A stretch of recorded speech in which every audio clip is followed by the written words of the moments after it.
Good evening. My name is Samuel Boger, Ambassador of the EU here in Skopje. Also, very sorry from my side that we organized the visit in a way to accumulate such a delay during the day, but I think it was worth having a delay given the very good discussions that High Representative had in her short stay here. So I will make it very short since you waited long enough, and not for me but for her. So without any delay, I will give her the floor, and after the floor we will ask you, since we don't have so much time, but we'll ask you rather to ask questions to the High Representative to maybe speak about how you see the situation, what do you see as a challenge, what do you expect from the European Union, somehow that she gets views of the youth of the country about how you feel and what would make you feel better and what would encourage you. I think that would be very enlightening for High Representative to hear. Thank you very much. Thank you, Samuel. I really apologize a lot for this delay. Actually, it was supposed to be a 4 or 5 hours visit. I guess we are in the 7th hour now. It's all my responsibility, but we had very long meetings, as you can imagine, with the political leaders and also with your president. And I imagine you understand that coming my visit in this particular moment for the country,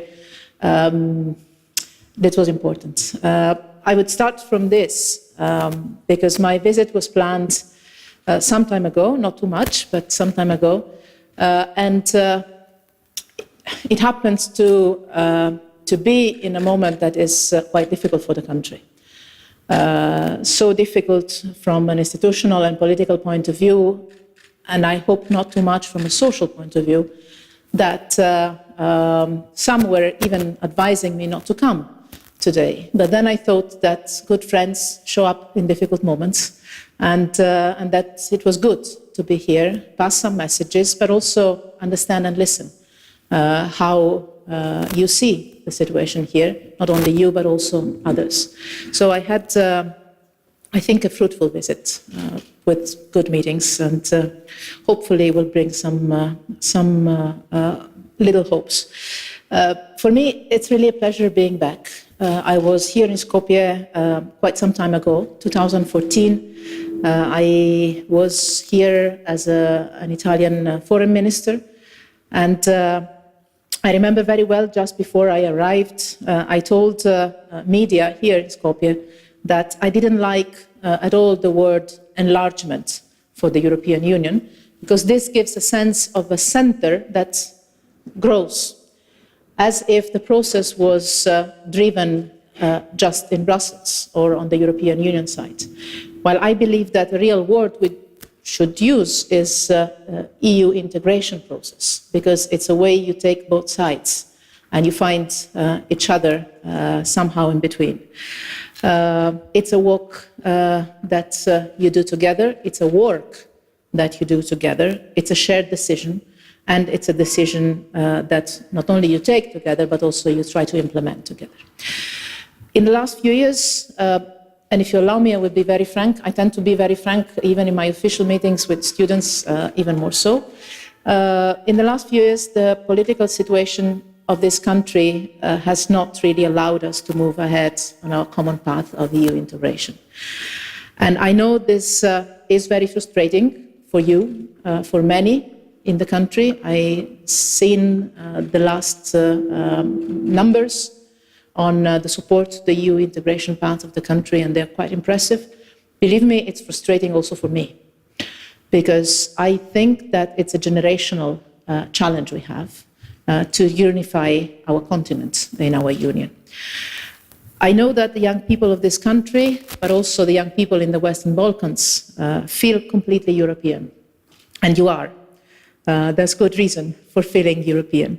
Sometimes I find in my speeches or in my files, not the ones that colleagues that are present here prepare, but I find the reference to the European way, the European path of the Western Balkans. And I always delete it, because you don't need to find the European path. You are already Europeans. The only thing is to work towards the European Union integration. of the country. Because you are part of Europe, you've always been. You are European just like myself, just like people your age who live inside the European Union already. And we share the same geography, the same history, the same culture, and I believe the same values. So I totally understand the frustration, the exasperation, sometimes maybe the despair you can feel in seeing that over the last few years your country has not moved forward on the path towards the European Union. And let me say very clearly, I believe that too much time has been lost. My question to this country's leadership, I guess it's also the question you put to your leadership, is if this country's leadership want to continue losing time, or even worse, if they want to go backwards. I know this is a blunt question to put, but we're among us. And among friends, you have to be clear. I believe that the people of this country are ready for moving forward. And I believe they deserve to move forward. I know you want to bring your country inside the European Union.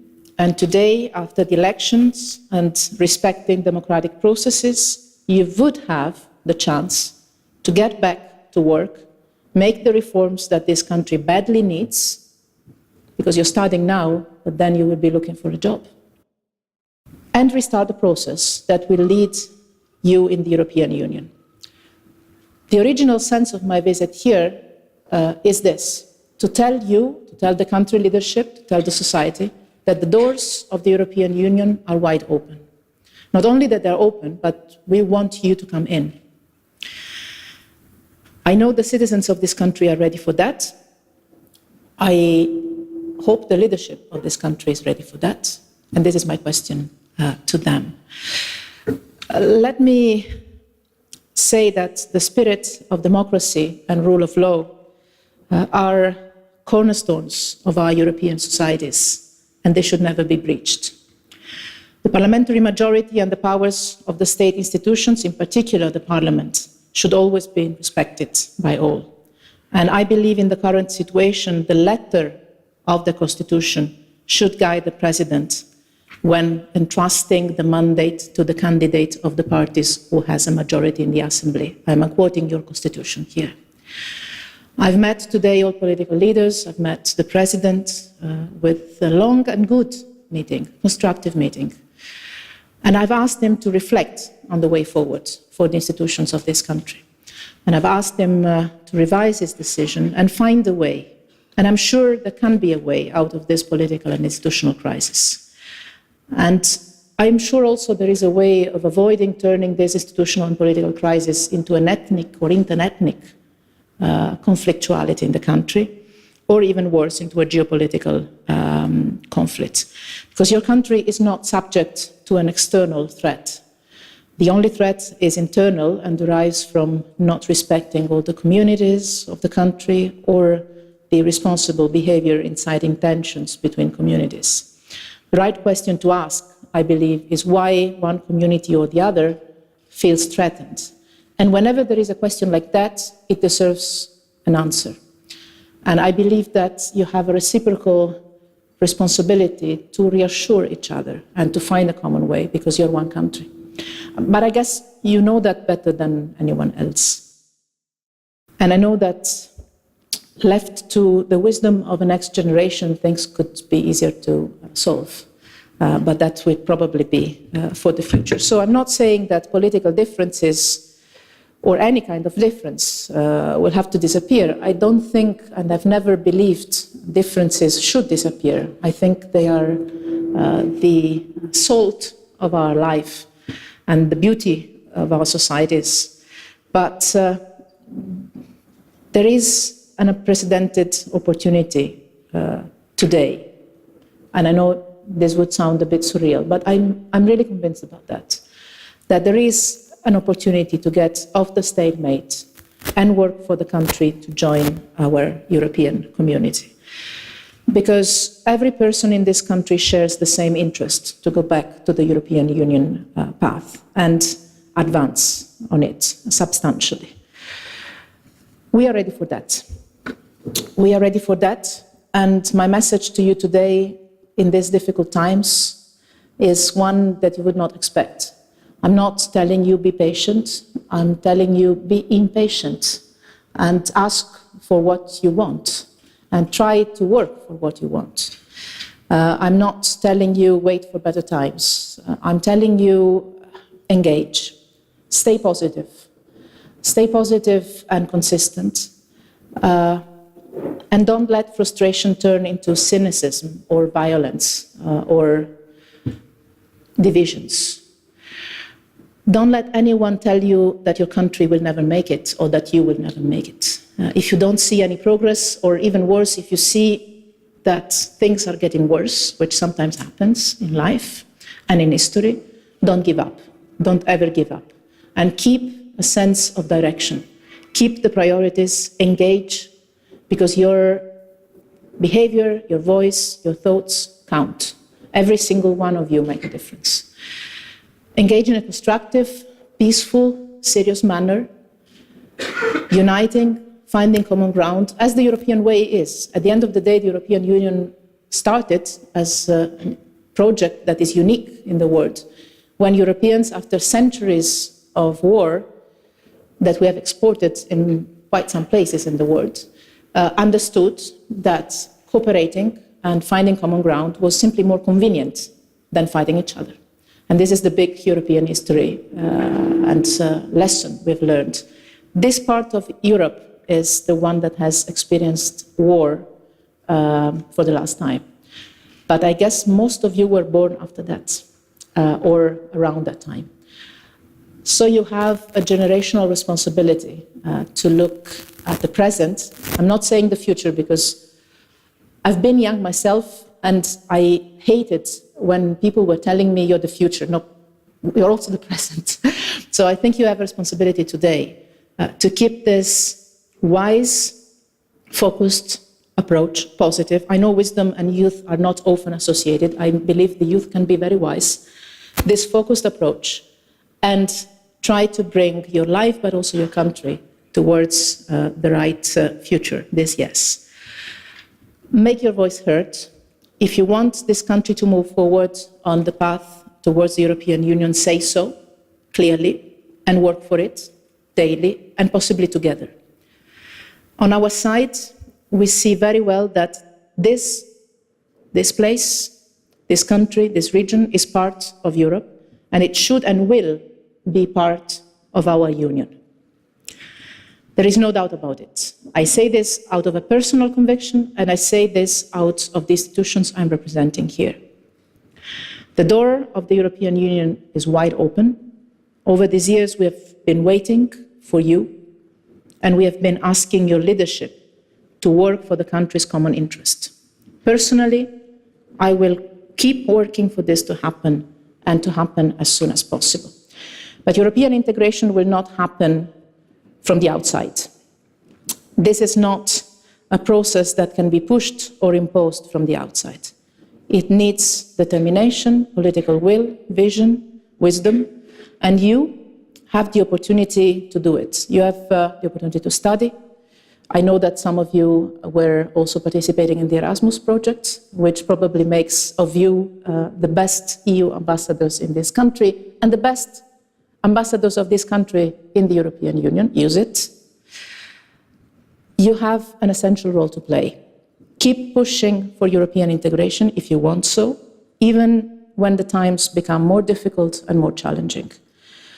Be clear on what the responsibilities of this country and this country's leadership are, and work with determination and patience, but also with the right pace, which can be a fast one.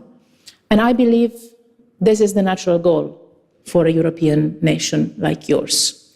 Don't ever take the status quo for granted, because the essence of life is change, and change is indeed possible and can happen if you work on that. You expect more, I know that, you deserve more, and so keep working for more.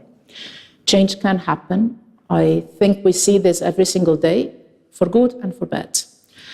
And it can happen in this generation, especially this country entering the European Union can happen in this generation. But change needs you to keep hoping and working for it to happen. So your engagement, I believe, makes a difference. Your passion makes a difference. And I believe, as I told you, that your wisdom makes a difference for this country, but also for those around you. What happens here is important for the region, and what happens in this country and in the region is essential for the rest of the continent. And believe me, also far away, because about this place, about the region of the Western Balkans, is something we discuss also far away from here. For the European Union, it's the number one priority. It's the reunification of our continent. But this is something that is very clear also far away. And in these difficult times, I think we have a common European responsibility to guarantee that this country and your generation has a good, not only future, but also a good present.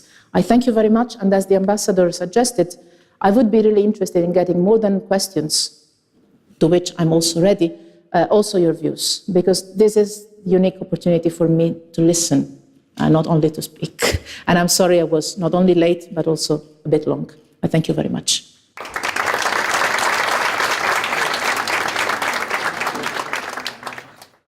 My name is Gazi Midrizi. I come from Tetovo and I study law in Southeast European University. Thank you for your very kind words, for your very inspirational words, I would say. I'm a little bit nervous. I wrote my question down. You said that the doors of the European Union are wide open, and that the integration of the Western Balkan states are your main priority. But my question is, I guess, will the European Union's inner problems, like, for example, Brexit, the rise of the right-wing populists inside the EU, have any effect in the integration of the Western Balkan states? More importantly, the integration of Macedonia in the EU. Thank you. The door of the European Union were already open for me, even in the time of the visa regime, because I have had the golden opportunity to study in 4 wonderful countries in Europe, which are Italy, Germany, France, and Portugal. So I am Erasmus Mundus Master's alumna and doctorate alumna. I did my studies in Europe. And I would like to raise here publicly the novelty, which is the Regional Western Balkans Alumni Association, which will be open for everybody in the Western Balkans, every student and alumni in the Western Balkan region. And I would like to raise attention to the word you have used, the word integration. I appreciate that word, because I think it is essential and crucial for us as EU ambassadors in Macedonia, and as Macedonian, as you said, Macedonian ambassadors in EU, to be integrated in this society. And I think that this opportunity you gave us to hear our voice, it is a first step for our integration here, because the risk is we to be forgotten in some drawer of the Macedonian society. I think that Macedonia didn't help the brain gain, but it stimulates the brain drain. And I think it's a shame, and it's a very sad that this society didn't know how to integrate the Erasmus Mundus alumni, which have chosen to come back in their country. Buonasera, signora Mogherini. Volevo ringraziarla per la presenza sua qua da parte della facoltà di Tetovo. Io sono un studente della facoltà di legge. Volevo porle come domanda, però la porgo in inglese così ci capiscono tutti. I think everybody wants to know here, European Union, or what are the concrete action that you will or you have to must take to overcome this crisis. And because I think a lot of us are afraid of the actual crisis here and want to know what the European Union will concretely do to overcome this crisis in the country here. Because like me and the other citizens here, ethnic Albanians or Macedonians, it doesn't matter, but want to know if we are safe here or not, because we don't feel safe for the moment. Thank you. Hi, I'm Laura Rečica. I'm a political scientist, BA in political science from Justinianus Primus Faculty of Law. And I would like to state, not ask, I've been monitoring the parliament for the 2 years as a part of a think tank project. And for the past 2 years, we have found out that the parliament is actually just a lifeless body. It does not have argument. It does not oversee the government. So we essentially do not have a check and balances system in the country. And one other thing that I think that contributed to is EU with EU directives and regulatives, because all of these are being adopted inside of the parliament without any discussion, as well as the Prigina Agreement, which was decided between 4 leaders, which me personally do not feel legitimate about, because I do not consider any of them my leaders. So in the end, we have a body that is just adopting laws, just a voting machine, and no check and balances system. So is EU gonna work into establishing a check and balances system in our country where the parliament is gonna oversee the government and where ministers are gonna be responsible in front of this body? Thank you.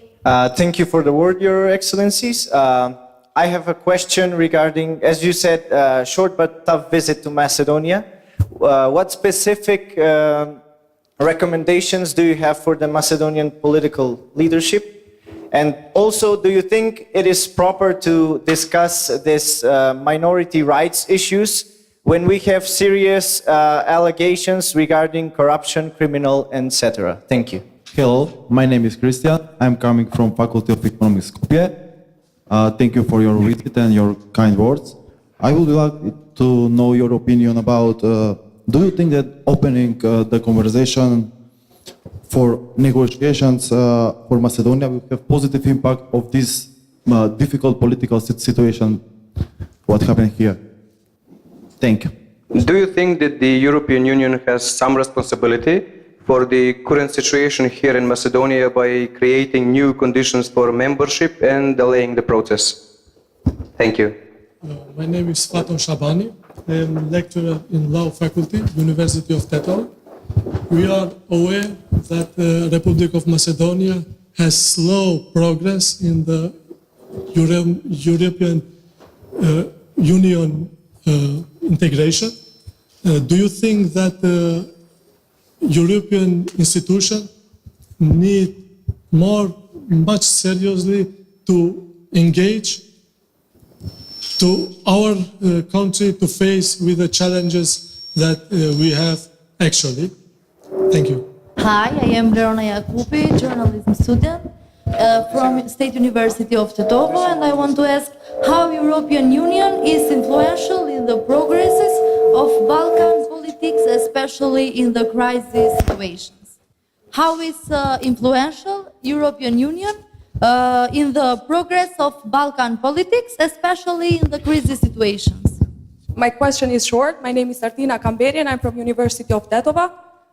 In order to have a healthy upcoming governance, what is your opinion? Do we have to change the politicians, the making way of politics, the policy making, or both components? Thank you in advance. Hello, my name is Natalia and I come from the Faculty of Economics. And I would like to ask you regarding the costs that you think that Macedonia may have in the European integration, and how do you think that an economy like ours can fit in economies such as the ones that are in the Western Europe?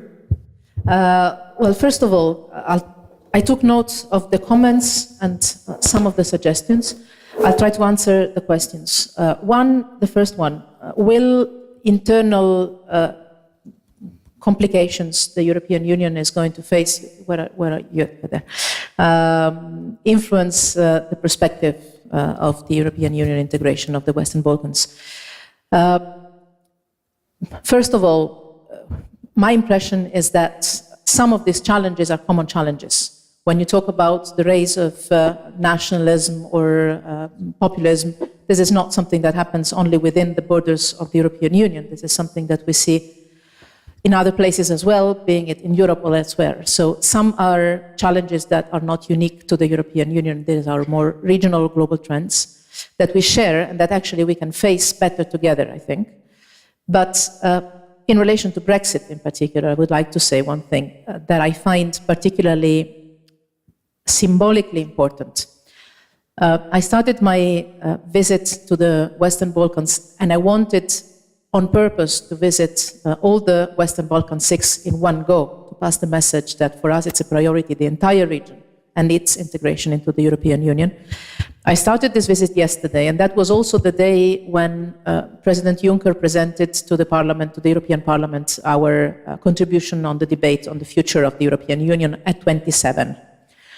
And I said yesterday, in the first part of, in the first stop of my visit in Podgorica, that, you know, actually we are not reflecting on the future of the European Union at 27, because we will not be 27 anyway. We will be more than that. Because for one member state that is going, there will be others joining. And we have to keep that into consideration.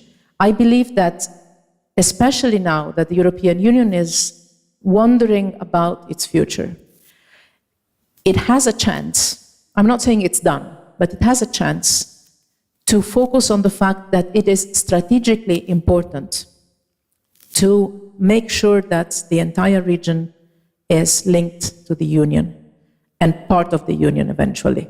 Some will come in before than others. But this has been for a long time seen as an interest of the Western Balkans only. I believe this is an interest of the European Union also, for different reasons: security, economy, migration was the clear example that, you know, you can be a member of the European Union or not, but you're part of the same geography, and you have to cooperate and work together if you want to solve problems. If you think of radicalization, if you think of so many things, energy, and you name it, infrastructures, connection, everything, we are one. And so I think that we have the opportunity, especially now that we're facing question marks on how the Union will move forward, to get fully the sense of how strategically important it is for the Union and the capital cities of the Union to have the Western Balkans in the Union. So I see this as an opportunity, not as an impediment or as a difficulty. How to overcome the crisis here? You know, yesterday night, literally night, I was checking my Twitter before. This is the only thing I continue to do myself, Twitter.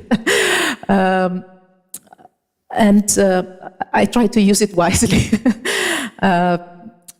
And I was seeing that some were saying, you know, you're welcome here in Skopje, but don't interfere. And it is not for the European Union to say how this country can get out of the institutional political crisis it's in. And I'm very respectful of that. I'm keeping some distance even from the Italian politics. Imagine if I want to get inside the politics here. It's not for us. It wouldn't be institutionally correct. But it would be artificial, I think, to say that we don't care, that it is irrelevant for us, because it's not. Because we care. We do care about the functioning of the state, about the unity of the country, about having a government and a parliament that are able to work together with us on the reforms that are needed, and also on the regional dimension, because a problem in one country in the region becomes immediately a problem for the entire region as well. And this is a concern for the European Union.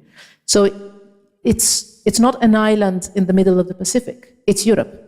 So it's not because we want to interfere, but because we care and because we are somehow connected, that we do have some things to say, respectfully, and without giving instructions or recipes. The recipes have to be found here.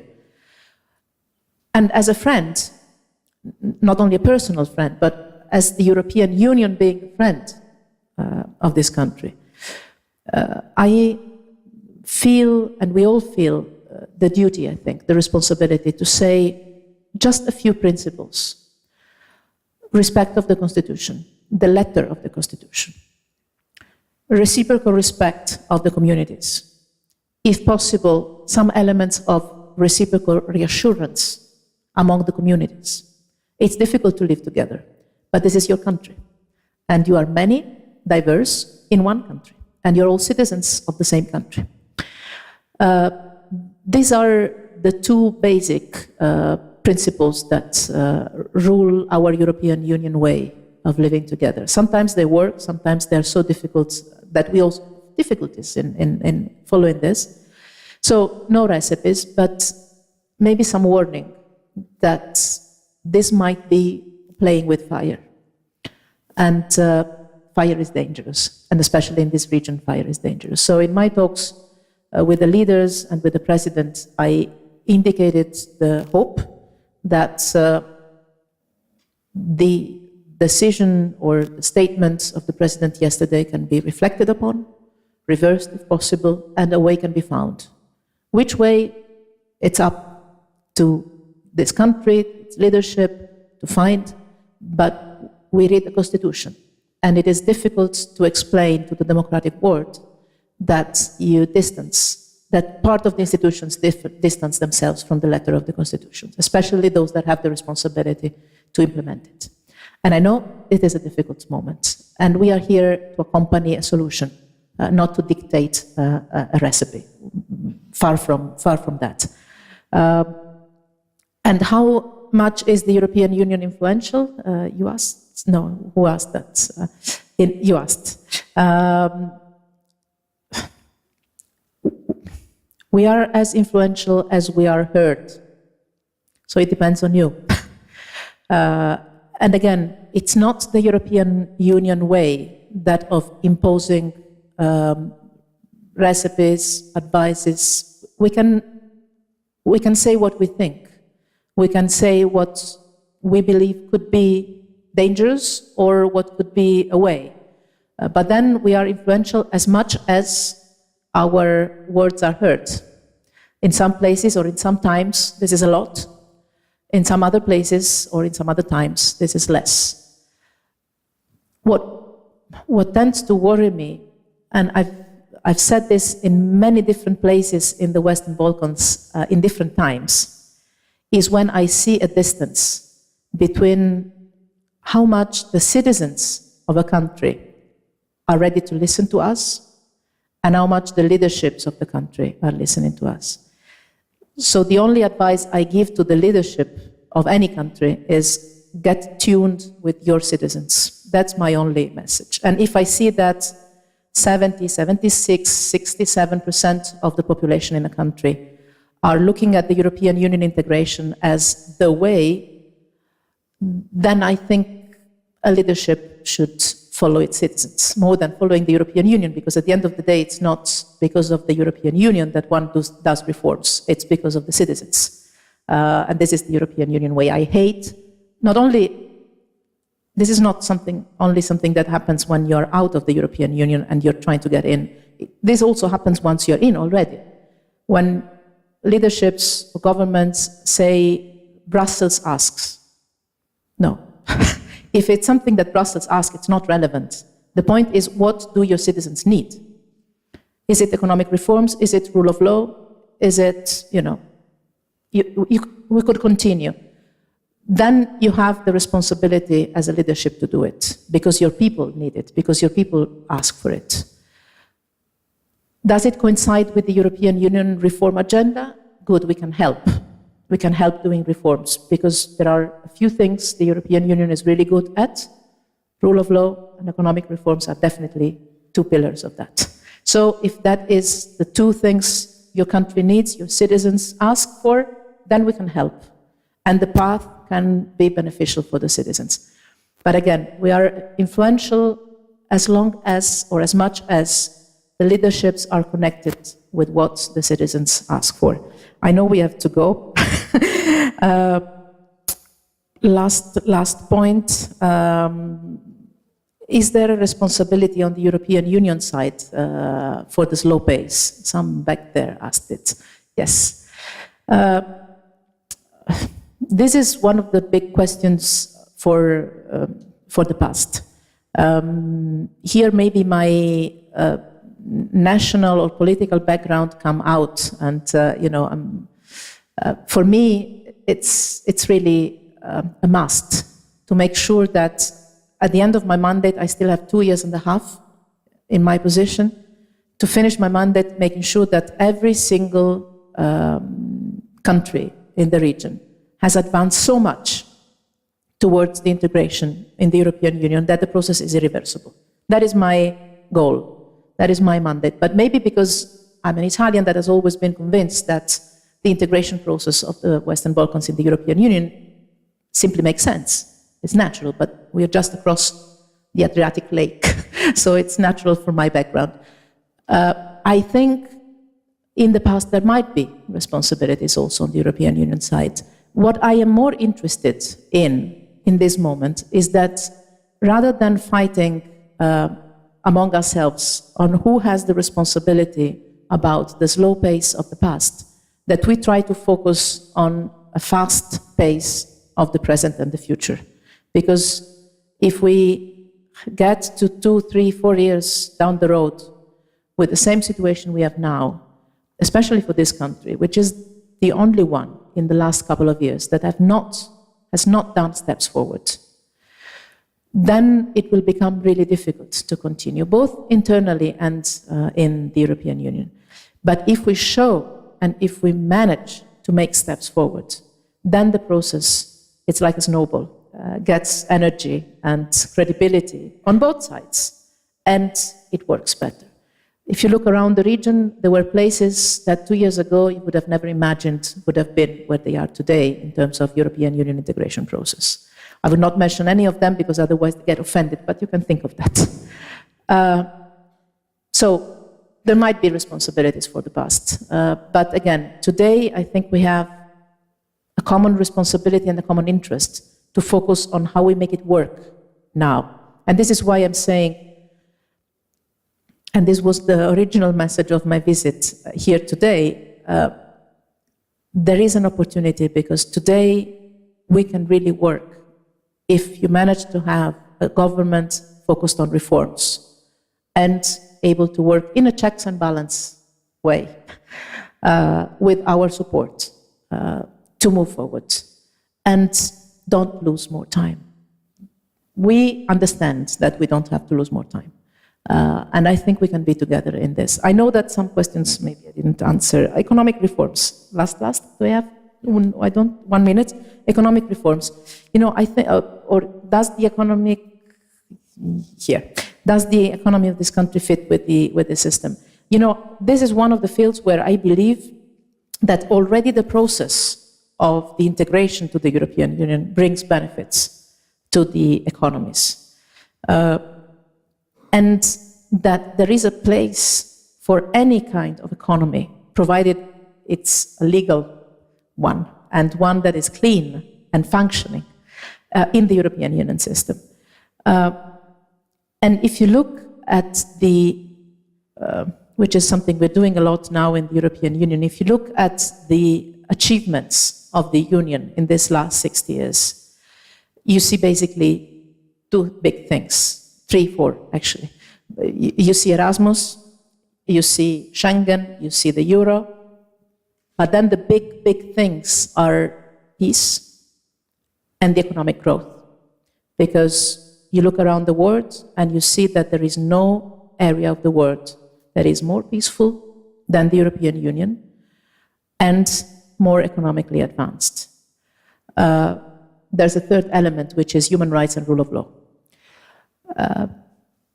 This is one of the major achievements we've had, and not one single country of the Union has been better off outside of the Union than inside of the Union in terms of economy, no matter what kind of economy it had before or has now. So I'm sure that this is going to be the way also for the new member states we will have in the next years. And I want to close with this positive message, because I'm convinced that the Union of the future will not be a union of 27, but will be a union of 27 plus. And we do not determine the number because it's open. I thank you very much, and I wish you all the best for you personally and for your country. Thanks.